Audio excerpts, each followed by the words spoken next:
दुनिया के बदलते हुए ताकत के मराकज़ और पाकिस्तान का उभरता हुआ किरदार। आज की दुनिया में ताकत के पैमाने खामोशी से तब्दील हो रहे हैं। आलमी सियासत के मंजरनामे पर वही पुराने तज्जियाती सांचे अब कारआमद नहीं रहे। लेकिन अफसोस की बात यह है कि हमारे बास तज्जिया निगार आज भी मक्खी पर मक्खी मारने वाली पुरानी सोच से बाहर नहीं आ रहे। वो इस सादा हकीकत को समझने से कासिर हैं कि दुनिया अब यक कुतबी नहीं रही। ताकत के मराकज़ रिवायती मगरबी हलकों से हटकर दीगर खित्तों में मुंतकिल हो रहे हैं और पाकिस्तान इस तब्दीली का एक फ़आल किरदार बन रहा है। इन तज्जिया निगारों के नज़दीक अगला हदफ पाकिस्तान है, लेकिन वो इस बात को नज़रअंदाज कर देते हैं कि पाकिस्तान अपनी अंदरूनी सियासी कशमकश पर काबू पाने के बाद आलमी ताकतों के बीच तवाज़ुन बिगाड़ने की पोजीशन में आ चुका है। जोग्राफियाई महल्ले वक़ू, स्ट्रेटेजिक अहमियत और दिफाई सलाहियत ने पाकिस्तान को एक ऐसे मुकाम पर ला खड़ा किया है जहां इसको नज़रअंदाज करना किसी बड़ी ताकत के लिए नुकसानदेह साबित हो सकता है। अमेरिका जैसी सुपर पावर भी अब ये हकीकत जान चुकी है कि पाकिस्तान को मुकम्मल तौर पर नज़रअंदाज करके दुनिया पर अपनी बालादस्ती बरकरार रखना मुमकिन नहीं। जब अमेरिका ने पाकिस्तान को दिफाई लिहाज से तनहा करने की कोशिश की तो पाकिस्तान ने ना सिर्फ मुतबादिल सराय से दिफाई ज़रूरियात पूरी की बल्कि खुद कफालत की राह भी इख्तियार कर ली। नतीजतन खित्ते में भारत जैसी क़ुव्वत जिसे अमेरिकी सरपरस्ती हासिल थी, चंद ही दिनों में दिफाई दबाव का शिकार हो गई। यही सबक अमेरिका को अब मुआशी मैदान में भी याद रखना होगा। अगर पाकिस्तान को आलमी मालियाती निज़ाम से अलग थलग करने की कोशिश की गई तो ऐन मुमकिन है कि वो एक बार फिर मुतबादिल ढूंढ निकाले, शायद वही मुतबादिल जो इसे अमरीकी असर व रसूख से आज़ाद कर दे।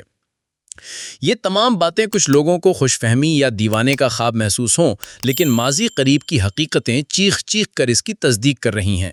वो लोग जो कभी पाकिस्तान को भारत का हमपल्ला भी नहीं समझते थे, आज ये तस्लीम करने पर मजबूर हैं कि खित्ते की स्ट्रेटेजिक बाजी पलट चुकी है। भारत के संजीदा तज्जिया निगार आज ये एतराफ़ कर रहे हैं कि उनका मुल्क अपने ही दावों के बोझ तले दब चुका है। बदकिस्मती से हमारे यहाँ बास सहाफ़ी और तज्जिया निगार चीन जैसे अहम फरीक को नज़रअंदाज करके ऐसे मफरूज़े कायम कर रहे हैं जिनकी बुनियाद कमज़ोर है। चीन इस वक्त इस खित्ते की सबसे बड़ी इक़्तिसादी और स्ट्रेटेजिक ताकत बन चुका है और उसकी मर्ज़ी के बगैर इस खित्ते में कोई बड़ी जंग न छिड़ सकती है न ख़त्म हो सकती है।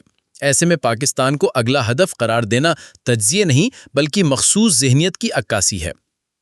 पाकिस्तान न सिर्फ अस्करी एतबार से मुकम्मल तौर पर तैयार और बावकार है बल्कि सफारती महाज पर भी मुसलसल कामयाबियां समेट रहा है। बाज़ सहाफ़ियों के तज्जिए इस ज़मीनी हकीकत के मुकाबिल बेमानी दिखाई देते हैं। ये बात दुरुस्त है कि अगर हर सूरत हाल को मनफी अंदाज में देखा जाए तो हमें सिर्फ साजिशें और अंदेशे ही नज़र आएंगे, मगर जब हम ज़मीनी हक़ाइक़ पर निगाह डालते हैं तो एक मुख्तलिफ तस्वीर उभरती है, एक ऐसी तस्वीर जिसमें पाकिस्तान एक बावकार और ख़ुदमुख्तार मुल्क के तौर पर उभर रहा है।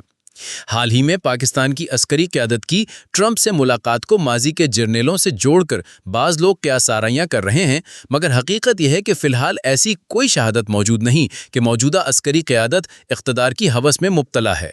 उनका नारा पाकिस्तान हमेशा जिंदाबाद उस वक्त तक हमारे लिए उम्मीद की किरण है जब तक वो इस पर कायम रहते हैं। अगर वो इस नारे की लाज रखें तो कौम उनके साथ है, और अगर इन्होंने इस नारे से रूगर्दानी की तो तनकीद का हक भी कौम ही के पास है। लेकिन इस वक्त जबकि एक नाजुक मोड़ पर अहम फैसले लिए जा रहे हैं, हमें क़ब्ल अज़ वक्त मनफी ख्यालात को हवा देने के बजाय दुआ करनी चाहिए कि हमारी अस्करी क़यादत अमरीकी सदर डोनाल्ड ट्रंप के साथ मुलाकात में पाकिस्तानी मुफादात का तहफ़्फ़ुज़ करे और पाकिस्तान हमेशा जिंदाबाद को एक अमली हकीकत में बदल कर दिखाए। आमीन।